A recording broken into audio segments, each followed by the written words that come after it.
vacciné.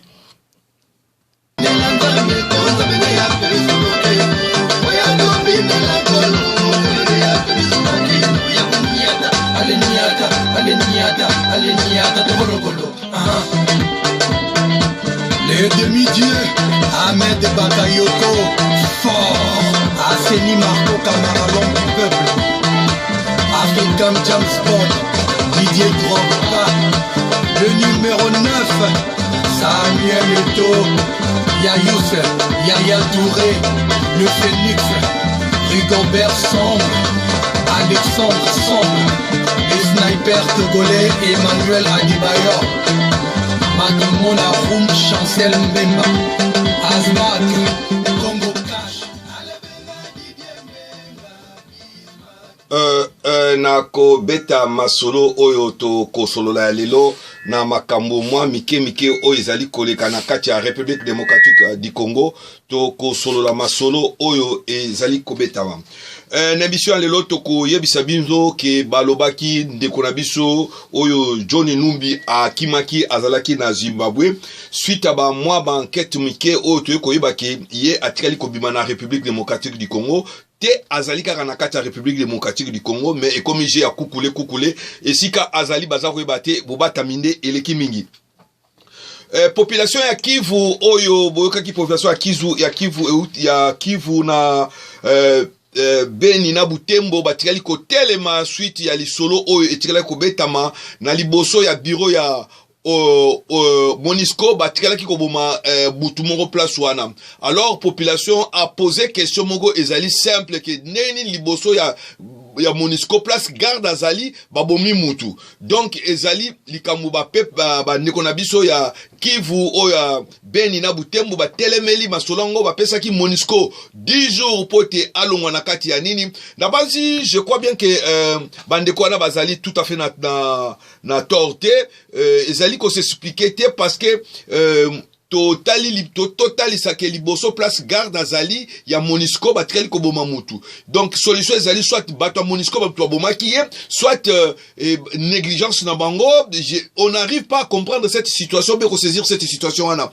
Donc je crois que ceux qui peut osali bilan ya Monisco na kati ya République démocratique du Congo pendant 20 ans ayaki pona protéger population mais tozali komona au contraire ayali de ko sala comptabilité ya bibembe oyo ekufi na kati ya République démocratique du Congo. Or, dans mon rôle na bango te o baza kofuta bango bambongo ebele et puis bazali accusé na ba bimingi paraît-il que bazali ko exploiter ba minéraux mingi oyo ya Congo ezali ko na ba camion na bango ne ba bimaki na bango to mona ki pesu su camion ya pabo oyo ezali ya aide alimentaire oyo ya PAM oyo ya organisation ya aide alimentaire pour na banani bato bazana na zone oyo eza trop dangereux na kati kuna ba fongolaki ba monaki binduki na ba teni ya nino. Alors dans tous ces trucs là tozali ko se poser question ba question ebele ke eloko nini ezali koleka au juste na kati ya nino. Monisco ayaki pona ko protéger peuple ou bien ayaki ko faciliter ko tia peuple na ignorance ke a ko protéger maza ko protéger été. Donc je peux dire que soto sali bilan Monisco na terrain sur le terrain depuis ce qui 1997 ou 94, je ne parle de la date à l'année exacte na mutu nangate.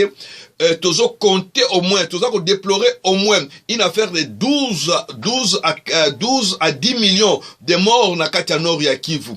Alors ceux qui bazali koloba ngo kaka nde mwana tozali ko se demander te. Or so totali bien to kaka exemple moko na kati ya Belgique, population belge ezali na niveau ya 13 millions. Donc so babomi 12 millions na kati ya Belgique ba otika la 1 million. Na bandi grandeur wa mozongo neti ba pays lokola République ya Congo Brazza baza moins de 10 millions ou bien 10 millions na ba Rwanda na ba pays mususu tu baza na 2 millions na kati. Donc je crois que ezali likambo moko bato bazali ko tirer attention te ou bien bazali kolala na makambo wana parce que peuple wana akufi na niveau moko banda histoire ya monde banda akufi na niveau moko ya kosakana te. Et la question nous a se poser le sous que par rapport mapping oyo ya République démocratique du Congo basalaki na ONU application nango esalamate lelo ba réseau ezali ebele ba pesaka o boyina boye. moi je crois que bandeko oyo ya Beni na Butembo bazana torte ya koyebisa bato wana bakanga bisaka bakindi. Alors to mona ki pe l'air président ya Sikakotaki balobaki na bango bakende bayaki ko senga batikala su inane inanango ezali ya nini. C'est là où se pose une grande question. Inane oyo wala bango basengaki ezali ya musala nini. Yango tozali komituna mingi na makambo ezali koleka na kati ya mboka wana, donc ezali mboka moko ezali mwa pasi mingi ya kosolola. Toko kita lisusu na likambo oyo tomonaki l'air président azongaki na kamba ayambaki ba juge ya juge ya cour constitutionnelle, mais batikalaki kobeta lisolo te parce que pitakani ezali mwa mingi na masolo pona que gouvernement ebima toza komona ba député ba telemeli ba makambu ebele na kati ya masolo oyo wana ya mboka. Donc ba député ba komi o voilà tout ça qui mabunda kende tozwa nini tozwa ba poste ministériel. Donc moi je crois que batu bazali ko bossa na sens ya devoir na ye oyo akenela ko sala na kati ya parlement, et c'est là où ça crée encore plus de problèmes. Donc moi je crois que batu wana bazana parlement wana bazali batu moko bakende ki te pona ko aider peuple, bakende ki pona mabumu na bango nani na bango. Donc c'est na lina considérer ba peuple politique ya Congo ezali basé na népotisme na caucasisme. Donc ezali batu moko bazali ko sala no pona bango, pona ba famille na bango, pona ba makamu na bango. Népotisme donc ezali pona ko sala pona ba famille na bango, ba lien familial. Et puis quand on parle de la démocratie na kati ya République démocratique, je crois que les gens commettent une erreur. Ce n'est pas la démocratie, c'est la plutocratie. Donc c'est un groupe de gens où bazali ko diriger, bazali ko poser dictature na bango na kati ya mboka wana. Donc plutocratie, ezali plutocratie parce que groupe wana ezali oligarchie moko boye, groupe batu moko boye baza ko s'approprier na pouvoir pona basala makambu oyo bango baligi na kati ya mboka wana. Alors ezali makambu ya kotalela pe ko yeba mingi. To landi susu mwa muke Matata Mponyo a accepté à coopérer na justice na ebi makambu ya Matata Mponyo ya 200 millions oyo ebimisi mwa mpita kadi ya Bukangalonzo sali mwa mubulu muke parce que Matata Mponyo a lobby qui a coopéré na justice, mais tu bien le na coopérer na justice, mais peuple congolais a mbongo besoin mbongo na 200 millions ana ezonga ibaka mu ya justice a coopérer to ebiti soki banini parce que ça ba dossier ebelepe ya kosala. Entre temps déclaration na ye o ebimi liboso a lobby que université Mampo ezalaka ya yete mkolo nango ezali monsieur Kabila ya zanaye kaka gérant ya Pamba. C'est là où ça commence à être très intéressant. Et comme il cause très intéressant na kati ya ba problème wana et akeyo osusu mwa musika ya koloba apesi ba kombo ya batu oyo ba préféra ki kosala balkanisation na kati ya République démocratique du Congo. Ça devient encore très intéressant. Na kati wana a cité Patrick Kashobo oyo moko azali ministre ya finance ya Rwanda a cité pe susu nani Moïse Katumbi yepe susu azalaki na kati ya programme wana a cité Katumbe mwa kepe azalaki na kati ancien député ou quoi a signé pe susu ancien président d'Afrique du Sud Zuma azalaki na kati a cité pe susu José ancien président ya Angola José Edouard azalaki pe na kati. Donc ezali mwa pitakani et puis sans oublier mboka musu ezalaki na kati to basitaki mboka ya Belgique. Donc c'est ça makambu oyo tozui mwa mukena oyo ba fuite information et kimi na coopération na ye oyo azali ko sala pote ba blanchir ye. Mais moi je me pose la question ba ko blanchir ye ndenge nini parce que ezali mwa pasi mingi parce que peuple wana azana besoin ya mbongo na ezonga na compte ba kambwana ya salaki etali bisote pote mboka ekende liboso. Alors sans plus tarder na rozonga sous na kati ya studio na mekocha muziki pote kope mama muke.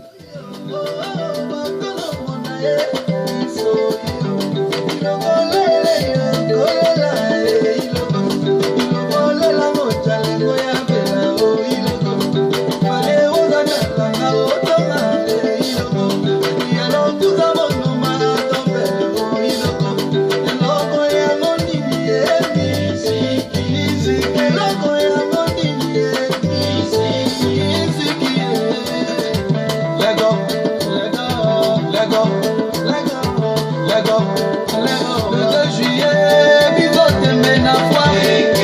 Le 2 juillet, bigote mena foi. Le 2 juillet, bigote mena foi. Lego, Lego, Lego.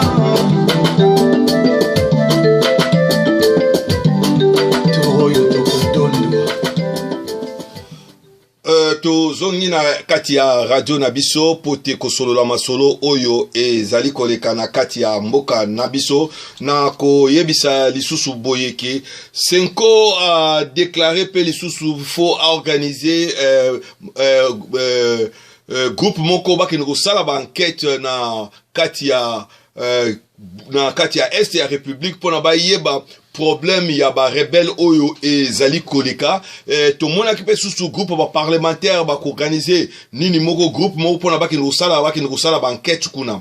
La question qui se pose na kati ya makambo na nyonso, moi je crois que on a passé beaucoup de temps ya koyoka ke toza ko s'organiser pour to que de kosala ba enquête na kati ya makambo oyo ezoleka na kati ya est ya république parce que ba enquête wana ba sala yango mbala mbala to mona ki nani na plénière président ya parlement monsieur Mbosso alobaki na ba député ya Kivu ke batika hypocrisie ba yebi makambo ezoleka kuna bango bazali ba en tête ya bato bazali ko financier ba groupe rebelle oyo ezali na kati. Donc moi je crois que le moment n'est pas là ya kosala nini mais ezali moment ya ko ba décision moment ko ba décision ko mettre ko radiquer situation wana na kati parce que to yebi balobi ba yebi bango bazali na kati ya parlement mais eloko nini ezali ko zanga bango pote bacha batwana maboko parce que batwana ata boza ba immunité parlementaire ba crime oyo ba sali bato ba kufi ebele. Moi je crois que ezali na tina te oyo koloba nino bato wana nyoso soki kocha bango maboko kokanga bango nyoso et pona yango moi je crois que un pays comme la République démocratique du Congo, ba grand pays ou minene mingi o na tomona kana monde pona etambula malamu il faut justice moko ezala extrême. Quand je dis justice extrême, ba condamnation ezala extrême. Ba condamnation extrême ngo ba neni na moni ke pona batu ba batika la kobanga te pona ko protéger mboka wana nazali ko militer pona nini o abengi ke condamnation ya liwa doso sali crime moko bo il faut pas prendre parce que tout le monde a kango na États-Unis o ba droit de l'homme na États-Unis soko sali crime moko sali ba ko exécuter yo. Donc je crois que eloko wana est très important pour na katia parce que ba tunyo so ba komiso ki ayibi mbongo ayebi yango bien avec mbongo wana ako corrompre trop ou tard akobima na ye. Donc entre temps de l'autre côté ba twaza beaucoup fois de l'autre côté ba crime crime économique eza kosalama. Donc moi je crois que eloko wana il faut totaler yango malamu parce que ezali likambu ya pasi mingi na kati ya République démocratique du Congo, ezali likambu ya soni mingi na kati ya République démocratique du Congo parce que ezali mboka boko ezana kita ebele ezali na makambu ebele mais zali kokende liboso te na kopesa ndeko na biso Marco Masudi Mbote wazolanda biso na pesi Mbote mingi na ngonga oyo yango na koyebisa bandeko oyo bazali kolanda biso lisusu ke il faut que ça la bokebi mingi na makambo oyo ezoleka na kati ya boka na biso tomona ki nanga babengisa ki na parlement pote ba auditionner na makambo oyo elekaki ya l'élection oyo etikaki koleka na mbala ya siba ko bimana yango na banzi na koluka moko na tia ba fichier oyo ba déclaration batu basalaki pote koloba masolo ndengi et salamaki ndengi pe ba déclaration à quelques députés oyo et lekaki na kozonga wana mwa siba muke tokoleka lisusu na likambu ya Moïse Katumbi na kati ya Lamuka tomoni lelo yo Moïse Katumbi alingi adwa a diriger nengi basilaka na ba contrat na bango 6 mois ba changer ka présidence ya nini mais lelo yo namoni nani ndeko o nabino oyo Fayulu atelemeli Moïse Katumbi ya lobi akopasser flambeau epa ya Muzito Moïse Katumbi nengi akendeki na union sacrée azali susu mutu na bango te. Or to zali koloba bien que bango basignaka ezalaka plateforme donc moto ako garder mouvement politique na ye mais akotirela kaka na kati ya lamuka mais oyo lelo ekomi ke ye bansigne kaka na muzito a passé na muzito. Moi je crois que batu oyo bolobaki bakoma ba président na bino lobby tala ba comportement na bango ezali tozwa muzito mbemba ne bazalaki na contrat bango basignaki Fayulu Moïse Katumbi oyo balobaki ke après 2 ans mutu a passé branche ni pour l'ambassade à l'élection moko ya nini. Moi je crois que bato wana nyoso bazali ko tambula na ndenge ya babe bazali ko tambula baza bato moko d'unité ya kozala na kati ya ba diriger mboka na biso. Et c'est ça même le problème o ezali ko bundisa mingi République démocratique du Congo na yango wana toko zonga na kati ya émission na biso na ko pesa sous musique bolanda.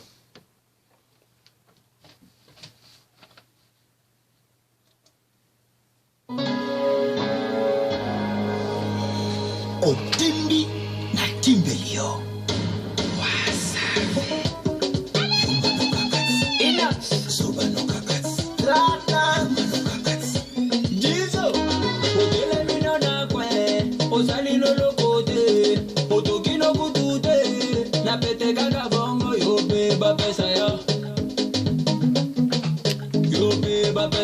Cléopâtre Mukula.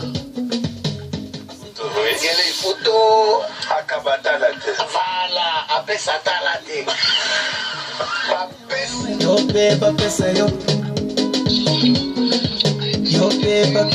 Les pacificateurs jusqu'au bout, Vital Kameni. Yuma no gagati, Zoba no gagati. Yuma no gagati, Zoba no gagati.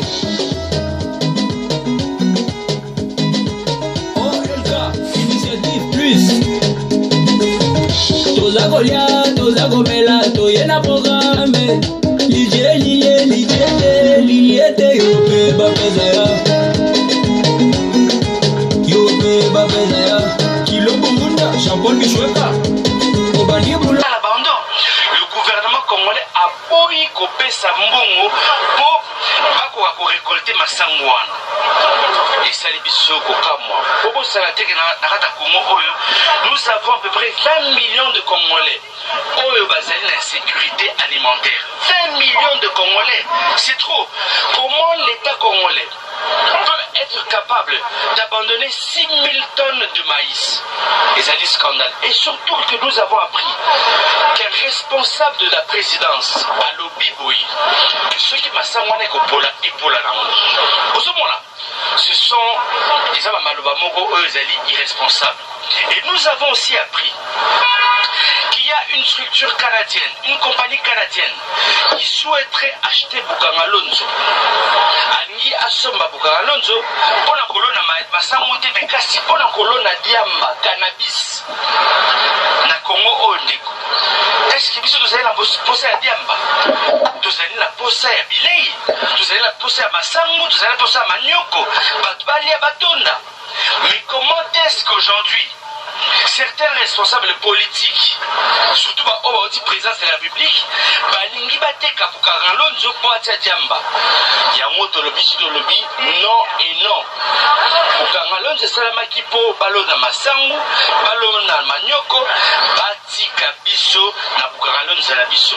Bref, c'est pour ça que nous sommes allés là-bas et nous pensons aujourd'hui que ceux qui va financer Bukangalonzo est capable et ça Ouest Mouma Yakoum. Et puis il y a un bon projet aussi dans la Bukangalonzo de Korangai. Bukangalonzo est capable d'appeler sa courant à Kwango Mobimba dans toute une province. Voilà un peu ce que j'allais dire par rapport à M. Bukangalonzo. Et j'aimerais dire aux gens, ils doivent comprendre ceci. Dans Ozolo Namasango, il faut respecter le calendrier agricole. C'est très important. Parce que ceux qui Masango et Lali, moyenneuse wana alokota Masango et Gosala Soudé. Vous comprenez? C'est pour ça qu'il y a une perte à peu près à 50%. Il y a récolte dans Bukangalonzo. Parce que l'État a fait si monter, Massango et Nicolas, Massango et Nyoko et Anassi. Il y a moi qui suis le gouvernement congolais, à la responsable, à Koka, bien sûr, qu'on peut se faire de Mbongo pour que Ballon na Massango. Merci beaucoup.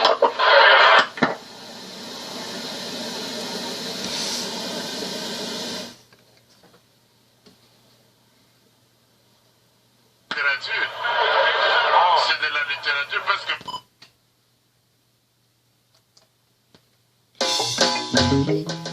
anachukua anaweka wa le génie. Bandeko bouti kolanda liskambo ya Bukangalonzo oyo boyoki Bukangalonzo. Na sujet neza sujet moko très important to monaki problème à Bukangalonzo ezali histoire moko un peu compliqué na kati ya République démocratique du Congo. To monaki liboso balembo matata mponyo to yokoyoka susu makambu ya Bukangalonzo lelo oyo masangu ebimi ba lobi ke 50% ya récolte ba tikali ko zoyango te pote l'état aboyi ko bimisa mbongo masangu epoli. C'est vrai que les déclarations ils ont volé mi balé, ba volé à liboso bo to monaki ndeko na biso oyo ya député akende ki tina Bukangalonzo ko mener enquête sur cette histoire là, apesi rapport nae ils ont dévolé rapport nae un soki ezali ya solo ndengi azali koloba. Moi je crois que babi ezali mingi, je crois même que il faut batwana ba interpeller bango ba tuna bango ndengi e kobona parce que peuple aza kufa na nzala ba bimisa ki mbongo po na peuple alia. Donc mbongo wana o ba bebi so ezali ko l'argent jeté effort ya bato basali Bukangalonzo matériel ba utiliser nyoso wana c'est une perte ya ezotala na kati actif ya République démocratique du Congo. Alors là, on a simake na yoki batu mususu basali balobi ke akende ki kuna non pas pour nini mais message passage ya message na deuxième volet ezali pona ko saboter Bukangalonzo pona ko se faire un nom un place récupération politique. Alors ça dans sens wana moi je te dirais à l'autre côté que azali ko keni na sens ya mabe ezali sens moko honorable te. Et tokosuka wana te na banzi après interpellation audition ya nanga na banzi bokoyoka professeur Mbata azali pe député asalaki déclaration na ye asalaki appréciation na ye na masolo wana bo landa ye boyoka ye. Monsieur Nanga devait aller au fond, nous dire tout ce qui s'est passé pendant le cycle électoral.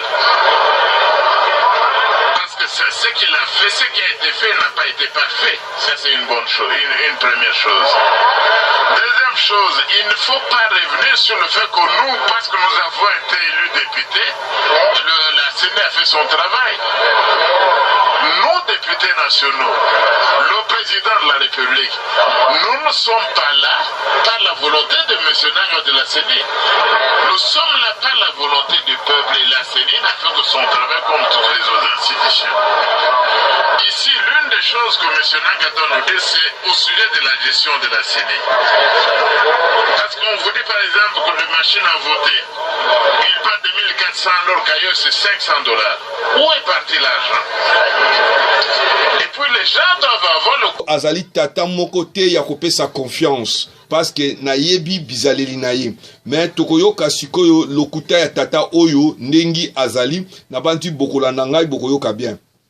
Les photos akabata la tête. Voilà, apesa la tête. Bapesie bamikanda bloko nyonso tu naibaki te ndenge nini azaki kuna na kin aibaki ke mine moko babengaka mbola eza na baminere. Le monsieur vient ici, il commence à travailler. La mine na Yohan. Et ça, je vais vous donner les images. Vous avez ça? Non. Voilà, je vais vous donner les images. Le type commence à travailler. Un jour, j'étais dans mes multiples occupations. Moïse m'appelle. Quand je dis n'avais pas d'argent, il m'appelle, est-ce que tu peux m'accompagner Nambola? Président, excuse-moi, je suis très occupé. Et... président. Non, je l'appelais déjà président, non? Puisqu'il était, quand il est venu, il était président de TP Mazembe. Moi, je suis supporter de TP Mazembe. Il faut ma solo. Hollanda bien, c'est une histoire. Je lui dis, ok, je ne sais pas vous accompagner puisque je suis fort pris. Alors, il est parti avec ses collaborateurs de Tout-Puissant Mazembe. Moi, je me trouvais à ce moment-là, je pense, au centre-ville, et puis quelqu'un m'appelle. Oh, tu sais ce que Moïse vient de faire à Mbola? Je dis quoi? Il vient de faire quoi? Il dit non, il s'est bagarré là-bas. Et il a ordonné qu'on pille les biens de M. Kabassi. J'ai dit non, ce n'est pas vrai. C'est comme vous posez une question à BT. Vous posez ma cam. N'a vu téléphone à Bengi, n'a vu président. N'a Bengi Moïse. N'a vu la Tuniosa. Non, je suis à la carrière. J'ai dit, mais président,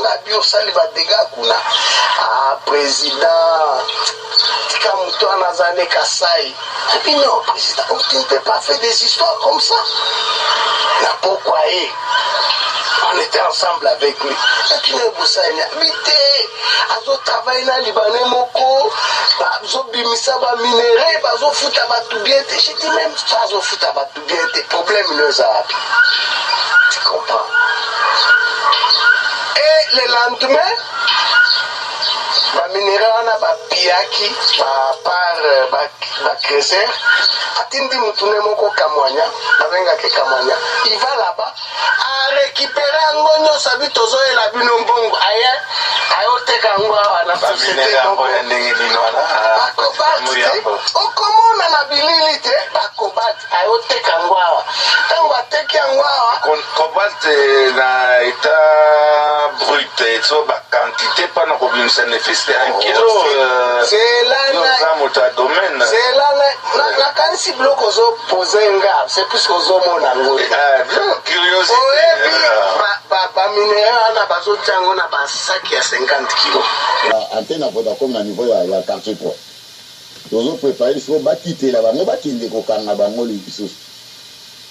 Ba mo ona ninga ko kende tika ba mo place ba mususu bazali ko kende wana. Ozo ma ndia to senga ke onyo so to zo yeba ka ebikite na niveau ba ngo bazaleli azomona ba dekana ba effet bazo sala. Ozo ba te ke abima ya la kisaka biso na misapio azalaka awa et aussi to yebisa population ke ozwi kaka kombo na quartier na numéro ya ba matango ezali wana o bango bazali kofanda place wana oye omemeli biso otikeli biso na moment ozo ko tikela biso yango ezali atana mukolo moko te okoka ka balobi ke fulani ndala kikolakisaka biso po population azali na kati ya kobanga bana wana na niveau moko ya kosakana te soko tali niveau bazobanga bana wana ezaka neti ke banzambe mais bana moko bakoki ndenge bazozo éducation wana na kati ya kolimwa te bakolimwa ka libela ndango tozosenga yake oyo nyonso to ayebi place bato wana bazali azalaka na bobangi te aye mpenza na adresse wana abengi biso ndenge atopesa nimero mikolo nyonso wana atikeli biso yango na maboko tomemi tokei tosali opération wana totikeli bango quartier na kimia lelo tozosenga na population na biso. Ok, to linto tuno sumutula mususu, est-ce que phénomène kuluna wana ezaka na kati ya Kinshasa ou bien ezali partout na kati ya République démocratique du Congo? Phénomène wana ezali na mingi ezali na kati ya province na biso ya Kinshasa. Soko tali bien na niveau na biso ya Kasai nyonso mibale ba créati phénomène o ba banda ko benga ngo te kamwe na nsapo. Phénomène ya kamwe na nsapo wana soko tikotana na beju awa et tiko sala affrontement moko makasi na frontière na biso mibale ya Kasai oriental na Kasai occidental. Ba tiko kata population mitu place wana makasi. Phénomène oyo ezaka ba phénomène oyo Monsieur Joseph Kabila tikela kibiso na kati ya fere. Oyo bato bazali ko litera ke phénomène wana ici. Mais na moni bandeko na biso ya Kasai central ba telemi makasi mpona kolivre bato nyonso tu oyo basalaki ataki wana mpona kolivre bango na maboko ya leta batelemi mpenza makasi balobi tokotika te awa phénomène wana esi esilaki toyebi bien ke phénomène wana elingaki kosala makasi awa mpe elingaki kofanda na moma ya Joseph Kabila mais oyo na moma tozali na posa yake population nyonso to ezala na kimia awa tozali koloba na bandi ke bazali na kati ya kolite koyeba ke bato bakati bato wana banani bakanga bango nyonso tu balivre bango na maboko ya leta congolais mais base mpenza ya kikuluna ezali awa na province ya Kinshasa nde base mpenza ya kikuluna na province ya Kinshasa mpo nazalaki meme ata na Kalemi natamboli Kalemi natambo nazali katanga partout natambolaki namoni quand même bato batambolaka ata na bashene na bango na kingo batambolaka nayo na bakabelo na mutu mais awa na Kinshasa moto akotambola bongo te mais na baprovince nyonso to moto akotambola na shene na ye na kingo atambola na bumeti na ye na maboko mais awa na Kinshasa moto akotambola bongo te moto akotambola te olobi awa na Kinshasa nde base mpenza ya bakulu na nde place mpenza Joseph Kabila atikela libiso olobi eloko moko eza très important problème akamwe na sapuna alandaki Bouchard alobaki yango mpe na kati ya parlement na kati ya sénat babomaki soki bato kuna eza histoire wana ezali te mpona bafrontière ou bien problème ya nino te ya tribalisme te moto ekomi kote wana nalingi oyo mekango ekoéclaire balandi na biso mwa bien nde yango tozali koloba te ezali problème ya tribalisme te ata ndenge omonaki bayelaki biso na makambo ya kokataka baprovince ke baprovince ya ebele ezali eloko moko balitaki na yango mpo batika ene kati ya population to ene na kati ya peuple congolais mpo ntango bato bakotikala sikoyo bao batikali na mwa kiteni ya mabele baona kiteni ya mabele baona kiteni ya mabele eloko wana elingaki kokotisa ene makasi apartir ya eloko wana nde yango bazokreele na yango phénomène kamwe na sapu wana apartir ya eloko wana sikoyo apartir ya eloko wana ezali na bambongo oyo bango bato wana bakotiselaka bato wana bamilisi na bango wana mpona kotinda bango bakendaka kosala biloko wana bamona ndenge ya koderange population ezali eloko oyo bazosala yango na makasi na bambongo na bango oyo bazali kobimisa mpona kopesa population asalaka biloko wana ezali baproblème yake oyo ezali problème ya bandelo ya baprovince to baweli eloko fulani te ezali na kati ya koyela biloko fulani te wana soki ezali na kati ya koyela biloko fulani ezali lokuta monene ok sikoyo ndengi olobi ke bakokanga bato mosusu oyo bakuluna mosusu oyo batikali po te bakende na bamema bango alors à fur et à mesure baza kokangaka bango ozomona te ke nombre pe ya trop ya criminalité ezodimine ou bien ezali ko bakangi lelo bamisusu baremplace bango okoloba ni place wana yo moto oza sur place na terrain na kati ya kokangama baévénement oyo babandaki kosala ezali diminue makasi omseke deja bakomi na moma ya faiblesse baza mpenza na moma ya faiblesse bazali lisusu ndenge kuluna ezalelaki na province ya Kinshasa oyo biso toyebelaki kikuluna te bazali deja na position ya faiblesse siko position bazaleli ya faiblesse nde yango ezolakisa ke tokosilisa bango bakosila province ekotikala na kimia bakosila po yebi bien ke bazalaki bato bazalaki favoriser na bandeko na biso ya régime wita koleka po ezalaki bato bango babandaki koutiliser soki bazala bamanifestation na bango babengisi bango bapesi bango bambongo bakeye basali bamanifestation bosikoyo na moment oyo tozaleli moto akobenga bango mpo afavoriser bango apesa bango bambongo bakende na bamanifestation azali te ozomona sikoyo apartir ya eloko wana na partir ya kokangana nde bazokangana sike bango nyonso tu bakozonga jika bakozonga bato mwaye mpenza bakontinue ezali te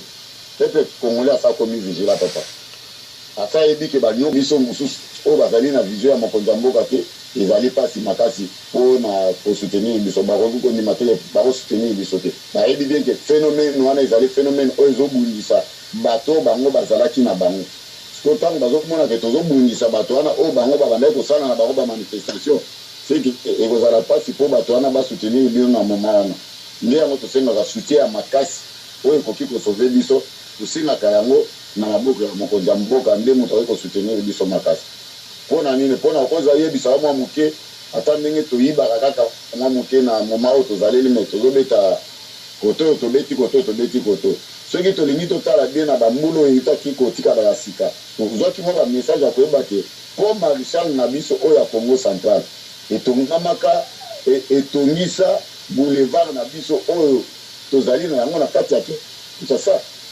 Mais na moment oyo banda bato oyo baya na kati ya 18 ans 20 ans oyo biloko ya po maréchal oyo na po ya Matadi na po ya Boma mbongo nyonso wana ekendaka wapi esalaka lisusu mosala nini na moment bato tozali na kati ya koluka mbongo ya kotonga na mboka to kobongisa na mboka to budget ekota na kati ya kesi na biso ya leta. Mais toyebi bien ke port ya Boma oyo port ya Boma ezalaki port oko oyo ezali korecevoir babato na ya poto. Mais na moment nanu port ekangami babato ezotelema lisusu na port ya Boma te. Babato ekomi kotelema na ngambu ya Angola ya mike ezo ya kotelema sikoyo na Matadi. Nini esali ke po port oyo ya Boma ekangama bayaka babanda sikoyo kokitisa biloko na niveau ya port ya Matadi. Ezali eloko wana tozosenga na bandeko na biso ya OCC, tozosenga na bandeko na biso ya OFIDA, meme ata ya oyo bazali kuna. Towe kosenga toyeba nanu ke port oyo ya Boma ekangameli nini po bazwa occasion ya ke batikala bato ya minene ekitaka na Angola ezanga ninga koyaka kotikela biso mbongo na kati ya mabele na biso oyo ekoki koservir république na biso bablokeli yango nini pe totuna nanu na gouverneur